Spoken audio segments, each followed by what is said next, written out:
आज की बात अब हर शाम सोमवार से शुक्रवार 8:30 बजे से। फूलकांत मिश्र, मकान नंबर 23/4/31A। ये वो भूमि है जो राम मंदिर से लगती हुई है और इस मंदिर का अधिकांश हिस्सा मंदिर ने अधिग्रहित कर लिया, लेकिन इस मकान को अधिग्रहित नहीं किया है। वो हर बड़े आयोजन में आगे दिखाई देते थे और हमारे सूत्र बता रहे हैं कि फूलकांत मिश्रा की तरफ से अलग अलग इलाकों में करोड़ों की प्रॉपर्टियां खरीदी गई हैं। अब इन आरोपों पर जांच होनी है।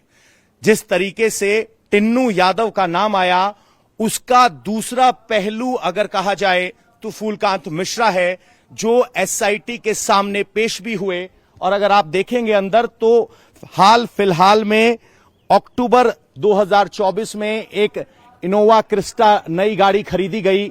4 गाड़ियां हैं। फूलकांत मिश्रा भी टिन्नू यादव की तरह ट्रस्ट के महासचिव चंपत राय का करीबी बताया जाता है। जहां पर बिना ट्रस्ट की परमिशन के कोई नहीं जा सकता, वहां पर फूलकांत की पहुंच थी।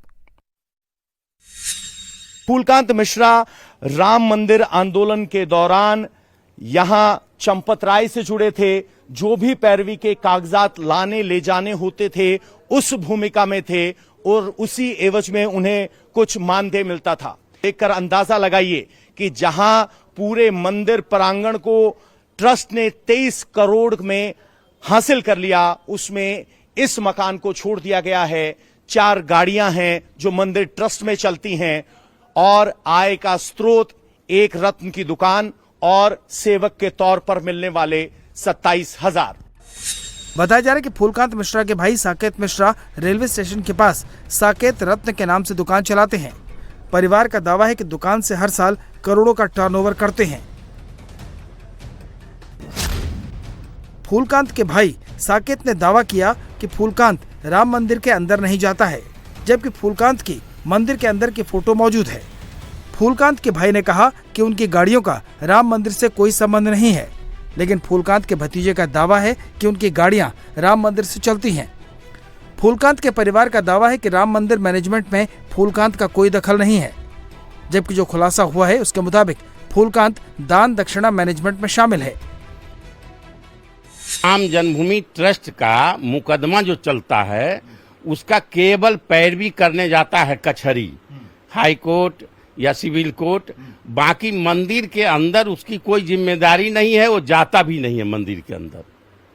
मैं दावे के साथ कह सकता हूं कि सालों हो गया वो मंदिर के अंदर जाता ही नहीं है। मंदिर शुरुआत हुआ था तो केवल 1 महीने के लिए उसकी जो है चंपत जी ने वहां ड्यूटी लगाई थी, ठीक है, राम मंदिर में। लेकिन 1 महीने के बाद फिर जो है वो मुकदमे का काम देखने लगा। 1 महीना कब था वो? 1 महीना लगभग वही आप ये मान लीजिए जो हुआ था प्राण प्रतिष्ठा, उसी टाइम में चंपत जी अगर बुलाएंगे तो निश्चित जाएगा। लेकिन राम जन्मभूमि मंदिर के अंदर का कोई दायित्व तो नहीं है। दायित्व नहीं और पूछताछ भी नहीं हुई। पूछताछ भी नहीं हुई है, लेकिन अगर पूछताछ होगी तो पूछताछ का जवाब देंगे।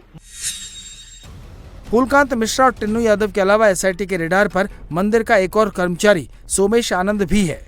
सोमेश आनंद इस वक्त राम मंदिर में यात्री सेवा केंद्र में तैनात है। सोमेश आनंद पर आरोप है कि चंदे के पैसे लेकर वो फरार है। हालांकि इंडिया टीवी से बात करते हुए सोमेश आनंद ने दावा किया कि वो अयोध्या में ही मौजूद है। गोपाल राव जी से उसकी कोई रिश्तेदारी नहीं है। सोमेश आनंद ने कहा है कि वो एसआईटी जांच के बाद बोलेगा। एसआईटी जांच पूरी होने के बाद ही सामने आएगा। राम मंदिर चढ़ावा चोरी पर सियासत भी खूब हो रही है। समाजवादी पार्टी के मुखिया अखिलेश यादव ने एक बार फिर योगी सरकार पर हमला बोला। अखिलेश ने कहा कि सरकार को मजबूरी में एसआईटी का गठन करना पड़ा। सरकार को मजबूरी में एसआईटी गठित करनी पड़ी।